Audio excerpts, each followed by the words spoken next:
Welcome to the Bear History Project International, a grassroots style set of interviews focused on recording bear history and queer history in general. Our mission is to capture, define, and preserve the history of the bear subculture for present and future generations. And in this interview, we are joined with 2025's IML title holder, Rene Hebert. Rene, it's a pleasure to have you on. How are you doing? I'm doing really wonderful. How are you? I'm doing very well. Pleasure to have you on. Was very excited to get you on. I know Phil was too. Before we begin, I figured you could just tell us a little bit about yourself. Where are you originally from, and whereabouts do you live now? So I am actually Canadian. My family is originally from the East Coast, from New Brunswick. I moved around a lot growing up because of my dad's work. We were transferred around a lot, so I got used to moving around. And at the moment, I live in Palm Springs, California, and I've been here since 2017. Oh, very nice. And if I may ask, tell us a little bit about your coming out. Did you come out at an early stage, or was it later in life? It was gradual, but I think that's a pretty common thing because I came out to my friends first and then came out to my brother, came out to all of them as bisexual. And because I was still figuring stuff out, all I knew was I was into guys. And I ended up coming out to my parents once as a senior in high school, and I don't think they really took it to heart because I remember having to come out a second time to them. And that was when I was in college. But Mm. yeah, my coming out process was from 16 to about 19, maybe 20. 19, yeah. Okay. And it was really interesting because at the time when I went to high school, I went to a Catholic high school. So it was a non-issue with people that I was expecting them to have reservations, and it was weirdly problematic for people that I thought would be totally chill. So Interesting. yeah, it was a weird Okay. experience. And how gradual would you say was the process of acclimating yourself to maybe like broader swaths of the community? Was that something that you had readily access to, or is that something you kind of had to find your way towards? Um, I pretty much found my way towards it after I moved out on my own fully at about 20, would have been 20 or 21. Because before then, I mean, I was living in a small town. I was going to college in New Brunswick, where there was kind of gay culture, but not really. It was a lot of hush hush and a lot of like hookup culture on Manhunt and Mm. that kind of thing. So I didn't connect with community so much as like I connected with individual people. And then when I moved out on my own, I ended up moving out on my own across the country. I remember the first time I tried going to a gay bar, I spent about 40 minutes on the bus, got to the bar, got terrified, and then went home. And And look at you now. look at me now. Yeah, things progress. But I remember I connected with a few people early on that were well connected in the community, and they were like, hey, let me introduce you to some people. And it just kind of, once you get your foot in the door with a few people, I find it just kind of snowballs. Right.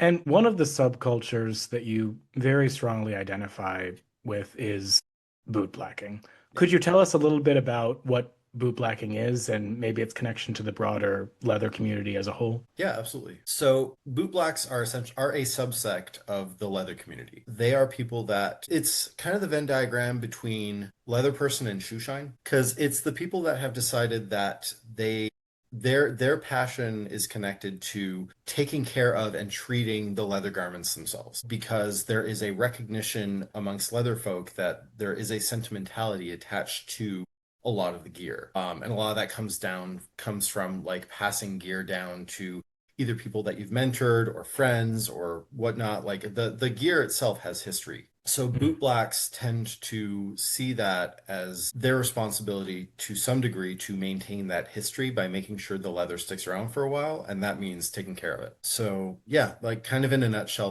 that's more or less it. Gotcha. And how did you first get involved in bootblacking? So in November of 2010, sorry, a little bit further back, I learned how to shine my shoes when I got my first job when I was 14 or 15. My dad said, you are not going to go to work with unshined shoes, so I'm going to show you how to do that. I worked as a dishwasher at a pizza place. They did not say shiny, but he taught me how, right? And then I remember I'd seen a few boot blacks work and it didn't click for me. And then November of 2010, I'd actually just won my very first leather title, and the head judge at that contest was that year's International Community Boot Black. And that is a title that's been in retirement since 2019 and is actually coming back this year.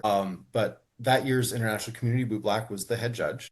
And since the contest was taking place in our local Eagle, she said, hey, do you mind if I just boot black for a little bit after the contest? Because that's how she offsets her travel fund. And they were like, Hmm. yeah, absolutely. And so I got to witness a very feminine woman boot blacking for like old school gay men in a leather bar. And this was like curly red hair down to her butt, corseted, tits out to here. Like this was a very feminine woman. This is not like a tomboy or butch sort of situation. And all of the guys sort of go, I wanna play with you and it's messing with me now.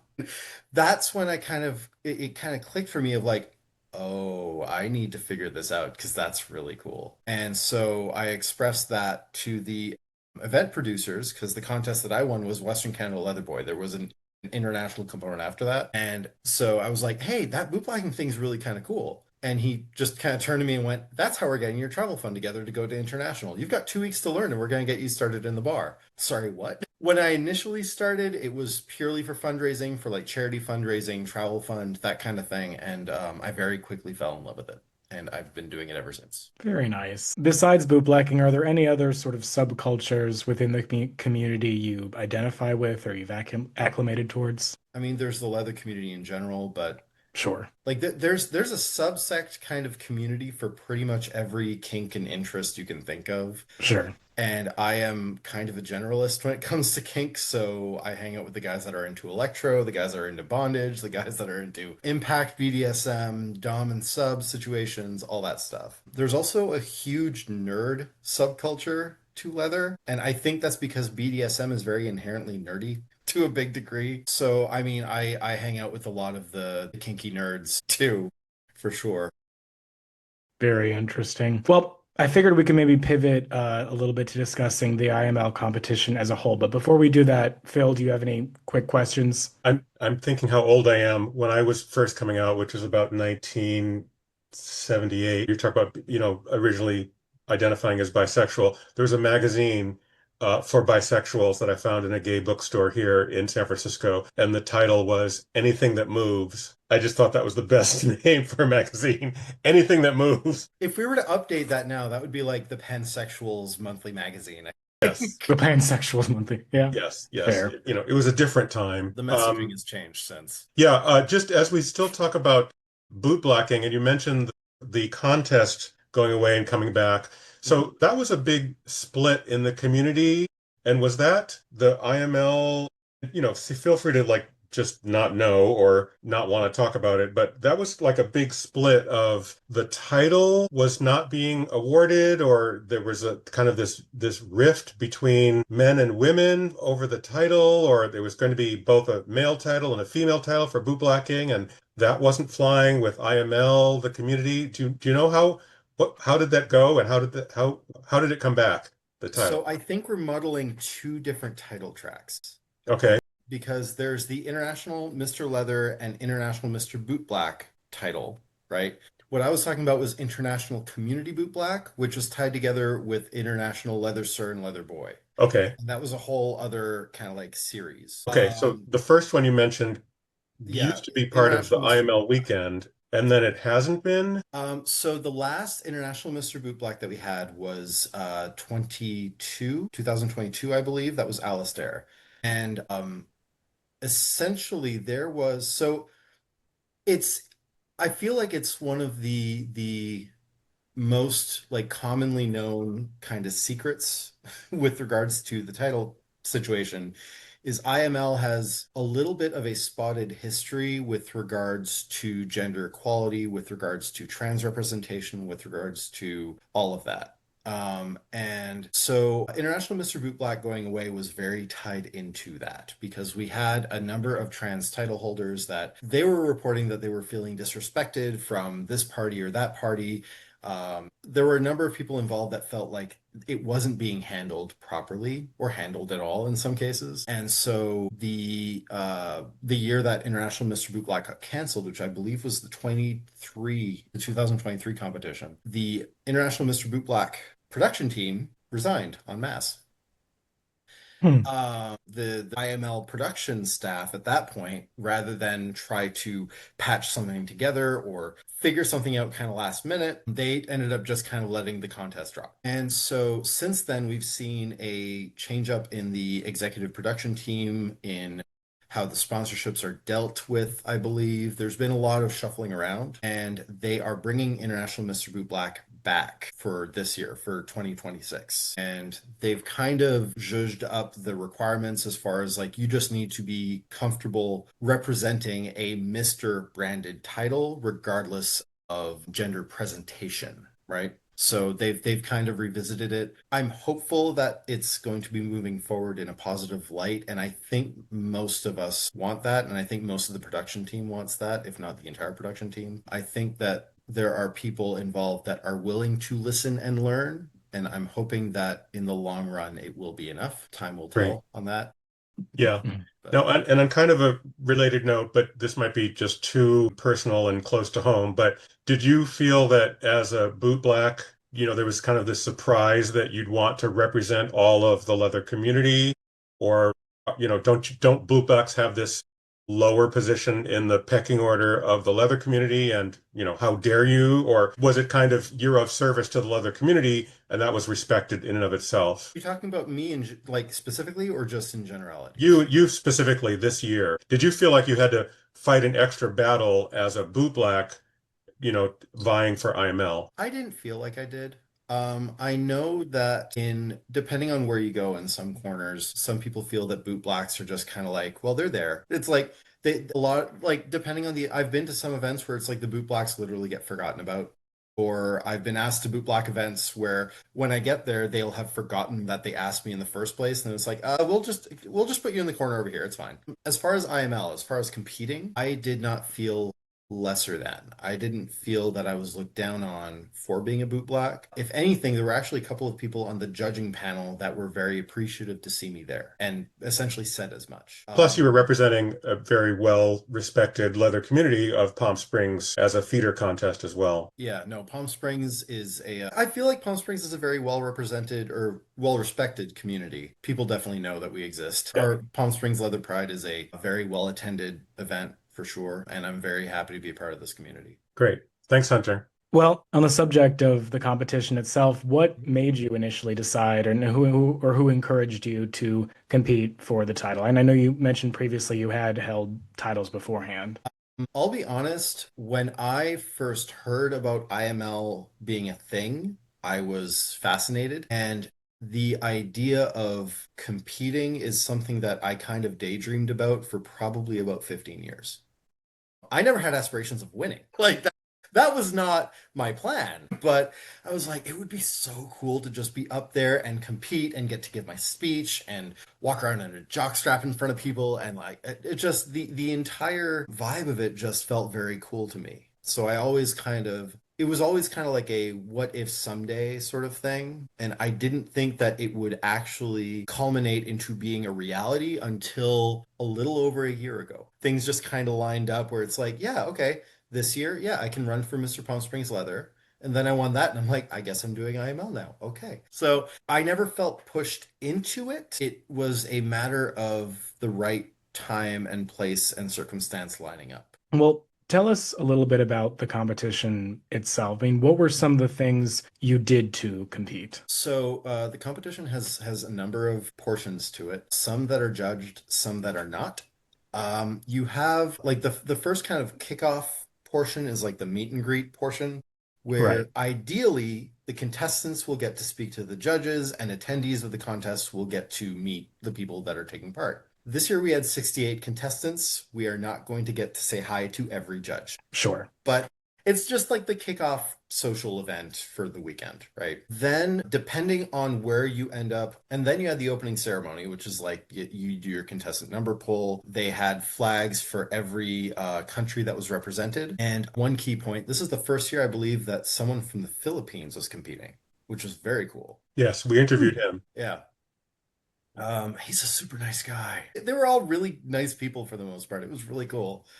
But yeah, so the opening ceremony was like this big, like there was a lot of kind of like not high protocol, but just like a lot of ceremony and that kind of stuff to like you do your number pull and all this kind of stuff, and you find out where you are in the order, and then everyone's divided in groups of 10. So it's like that's your huddle group for the weekend. Then after that, I mean, depending on where you are in the lineup, either Friday or Saturday, you end up doing your interview, which is 8 minutes, and it is strictly timed. Mm, So if you get to the end of the 8 minutes in the middle of an answer, that's all you get. 8 minutes, you're sure. done. And the judges can ask you pretty much anything. Anything. They will typically ask based off of the bio that you provide for them. But if you're wearing something that seems noteworthy, they can ask you about what you're wearing. Why did you choose to wear those boots or that shirt, right? And if anyone's watching this and they're like terrified of the interview, which understandable, it's intimidating. Go in with as few preconceived notions as possible because I remember I had one judge on my judging panel that he intimidated the crap out of me. This is one of these people with like a community resume that could fill a book, right? And I was expecting some super serious question from him. And he looks down at my bio, looks up at me and goes, "So it says here you're into musical theater." I'm like, "Yeah." He goes, "If you had to relate your leather journey as it is now to a musical, which one would it be?" And I'm there, that okay, that's the okay. We can work with this. Right, right. Just curiosity, which was it? So I said in that moment it was a combination of Legally Blonde and Tu Wong Fu. Hey, nice. And but yeah, so I mean the judges can ask you anything. So ultimately it comes down to like know who you are, know the shit that you know, and Sure. like be honest and upfront. Be sincere, right? Don't try to Right. BS anything because they can tell. Well, one of your speeches, one of the themes that you focused very much on was sort of the integral unity of the queer community, sort of as a whole. What made you focus on that theme in particular? There's no, just curious. If just is it the sort of political climate that we're envisaged in? Is it just that sort of the main focus? It is a combination of a couple of things. Obviously, the political climate right now is a big component of that because stuff's kind of wild to say the least. And if we're going to survive the next God knows how long, we need to work together. But aside from that, I have been actively involved in I'm not even going to say the leather community, just the queer community as a whole. I have been involved and active since I was 22, or 21, 22. So we're looking at 17, 18 years, which I recognize in the grand scheme of things. Like there's obviously people that have been around longer than me, but I have been around in different communities enough to see people get pulled apart, communities get pulled apart, groups disintegrate Mm. over petty stuff or just a refusal to listen to each other because we have ego and arrogance because I've been doing this for 10 years and I know more than you. And it's like, yeah, but you're talking about my lived experience and you know and I'm sure there's a correlation that with the sort of nerd culture as well. probably I all of this is nuanced, all of it, and I think that that's what ends up getting lost. And I thank the internet for that because a lot of the discourse online is a lack of nuance. Mm, I've heard it said that the internet is the place where nuance goes to die. sure. It's just we're in a culture where it's like, no, you want the ready information really quick. There's no discourse, there's no whatever, and it's like, no, that kills innovation, that kills community. Mm. Yeah, it's just it's a frustration that has been growing for a very long time, and all of a sudden it's like, oh, I have a huge platform where I get to talk about something that I'm passionate about. Let's Mm. do that. Right, right, right. So. And if I may ask, what are some of the things you're hoping to do as a title holder? As I understand it, I think it's the only stipulated requirement as IML 2025 is that you appear at the next IML Yep. 2020. Is that the only thing that you're technically supposed to do? That's the only actual contracted thing that I have to do is show up at Okay. IML next year. That's Okay. I do have a travel fund that they've given me to be able to go because they recognize like, no, you're going to be in demand, so we'll help you make that happen. There's far too many title holders that have gone into debt for a title and I refuse. But I just hope that whatever I do, I leave it a better place. I was in the Boy Scouts briefly, but I was in the Boy Scouts and they really hammered in. It's like, no, when you leave a campsite, leave it better than you found it. And I'm kind of hoping that I do the same with the community in some way. Sure. Um, so part of that for me has been highlighting my fellow bootblacks. If I am at an event where there is a bootblack working, I have been offering each of those bootblacks to sit for me as a thank you for working the event that I'm at. And so far, all of them have taken me up on it. There's no obligation to. If they don't feel comfortable with it, that's totally cool. but Mm. I've gotten to experience, I think it's 7 or 8 boot blacks to sit for me already during my title year. And I hope that that list gets significantly longer. Beyond that, just continuing to promote the message that I was talking about for my speech of like, if you are someone who is speaking to someone who is more marginalized than you, it is Mm. your responsibility to listen to them and learn from them. Right. You Um, also, there was this one quote in your speech. It was something along the lines like, "We will make them choke." It was really badass. I just remember hearing it. I was like, "Holy shit, that's really I'll be inspiring." honest, I was really proud of myself. That sounded so cool. It Um, was like, I need that on a freaking t-shirt. they're trying to divide us and make us easier to swallow. Let's make them choke. Oh, that's so badass. Right, right, right. And I'm very I'm very proud of that line. But that's just it. Like if it's that whole like, first they came for them and I didn't speak up and like Mm, that whole idea, I mean that's not just a saying. Like right. that's legit. That's how they take us down is they find the weakest link, take that off, go to the next weakest link, take that off, and eventually the entire chain's gone. And if someone like me, cis white guy, doesn't extend a hand to, trans women and people of Mm, color so that we can all make it through this, there's a problem there. We're mm. not going to make it. Right, right. And it's especially, I think what I was trying to, what I was asking in the question about unity is it seems like the rhetorical tactic of much of the political administration is sort of to slough off, divide, and break off, especially the trans community from the rest of the integral queer community as a That whole. And that that's is sort their of target du jour. right, exactly. And maybe we could use this as a segue to get into the queer community as a whole. But before we do, Phil, got any zingers for us? No, I'm just making notes here. Renee, I follow you on TikTok, and I'm just going to make note that you talk significantly about your IML journey and about bootblacking on your TikTok channel. So we'll direct people there for kind of the extended version of how did you compete and I'm remembering what you said on TikTok of what it's like to compete. And so we'll direct people there as well for Sure. like the I'm longer form version of this. and I still plan on posting more videos about it because I only covered like a small portion of it. TikTok's a super rapid format. Like anything over 2 minutes, you lose your audience. Yeah. Thanks, Hunter. No worries. I figured maybe we can segue into maybe discussing sort of your experiences of the queer community, sort of as a whole. In your time in the community and in your experience of the community, what are some aspects of the community that you've seen maybe shift or change, maybe over the years? Any sort of social changes you've experienced or witnessed? I think that overall, in many ways, we have become a little bit more of a melting pot. I think that there's been a big shift from using verbiage like gay space to queer space, right? That kind of stuff. So I definitely think that a lot of community spaces have been opened up as more as community spaces. So, it's not just a gay bar, it's now a queer bar. And we can talk about, the disappearing lesbian bars being part of it. We can talk about the discourse of our understanding of gender and identity being expanded over the years. Like I think that there's a lot that goes into contributing towards that. I think that we've seen a shift in new fights for social justice, or rather a refocusing on different fights for social justice. And I think as a result of that, we've seen people that were involved in like the gay liberation movement in like the 70s and 80s and 90s going, we're tired, and as a result, there's a lot of butting heads. I think there's a lot of infighting that wasn't there before, or at least wasn't as out in the open before, which hurts my heart a little bit. Mm. But a lot of that has to do with issues that should have been getting dealt with for a while now that have kind of been getting ignored. Right. And maybe going on that tangent, what would you say are some of maybe the main aspects of the queer community as you've experienced it that you think are in need of improvement? I know that you said that it's becoming a melting pot, but perhaps not quite as quickly as one would hope, as it were.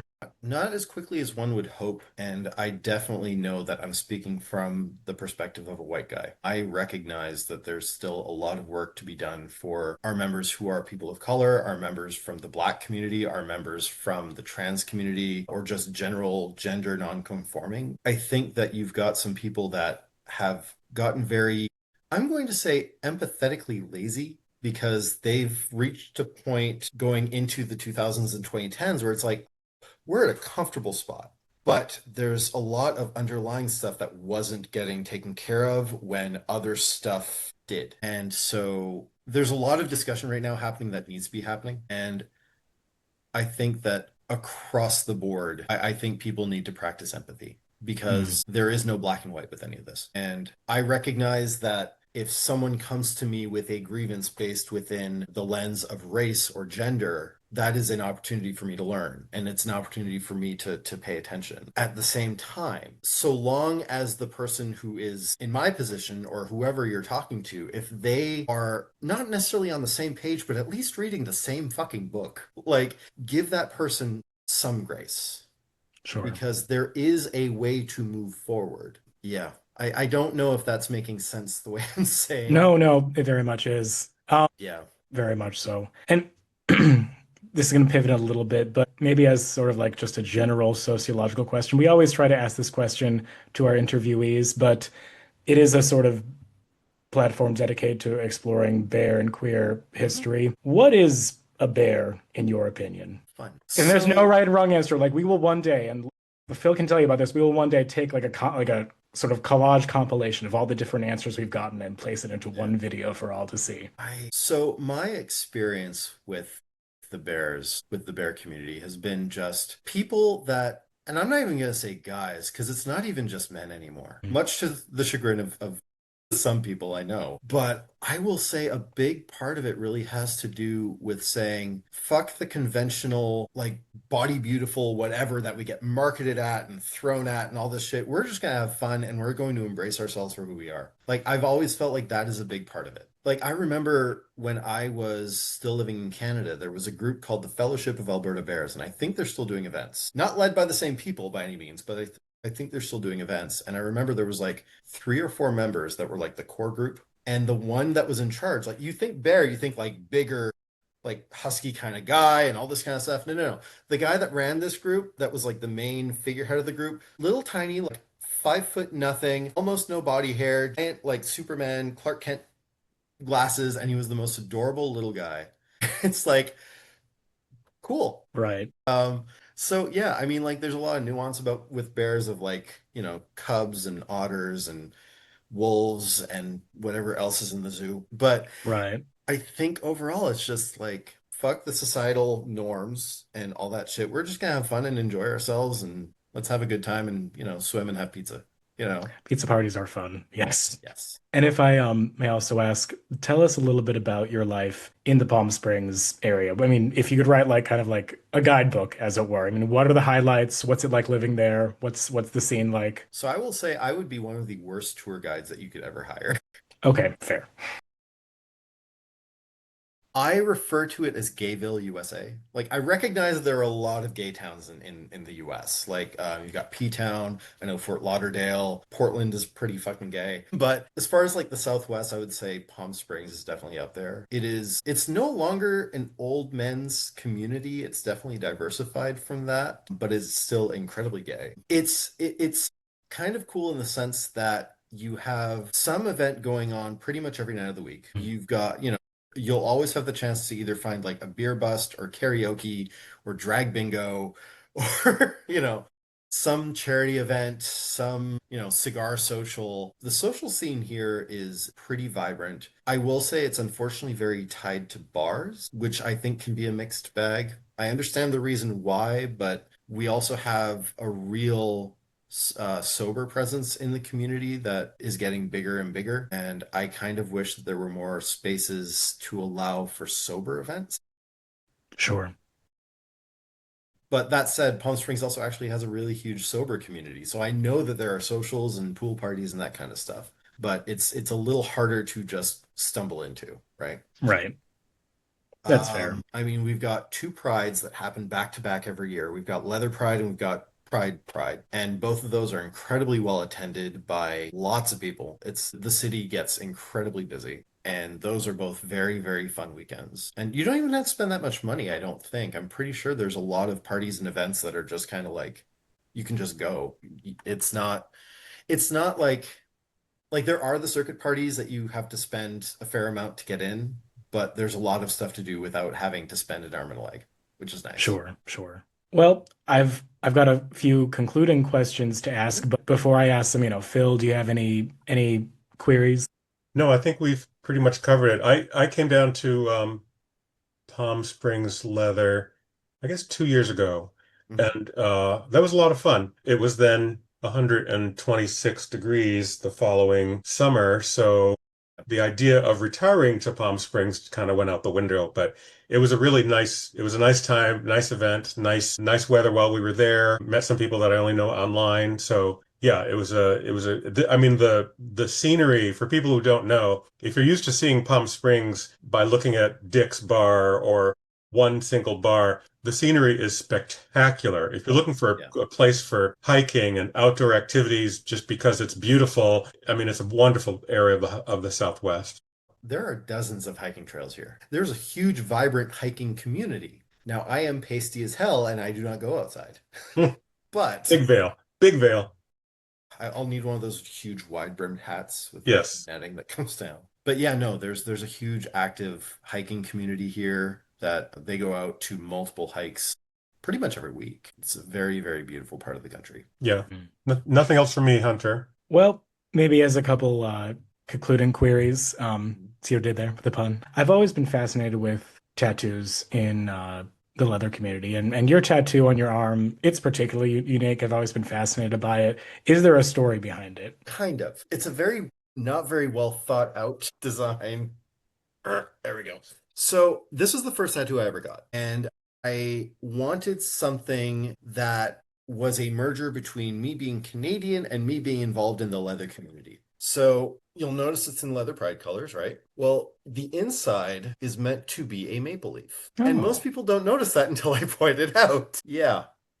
I did not explain the concept very well to the tattoo artist. And with that being my first tattoo, I was like, well, I can't correct him and tell him that that's not what I wanted. So, yeah, the first design he showed me that works. Okay, right. don't do that. Fair. What I wanted was the outline of a maple leaf with like a negative light blast coming in from behind. So it was like a dark going into lighter blue with like the red heart in the middle. And so I may end up getting not a cover up, but like someone to go over and like actually put in detail for the maple leaf and like that kind of stuff. But yeah, so it wasn't super well thought out. I have since gotten other tattoos that I would spend more time thinking about what I wanted. But yeah, and I Fair. love it. I'm happy with it.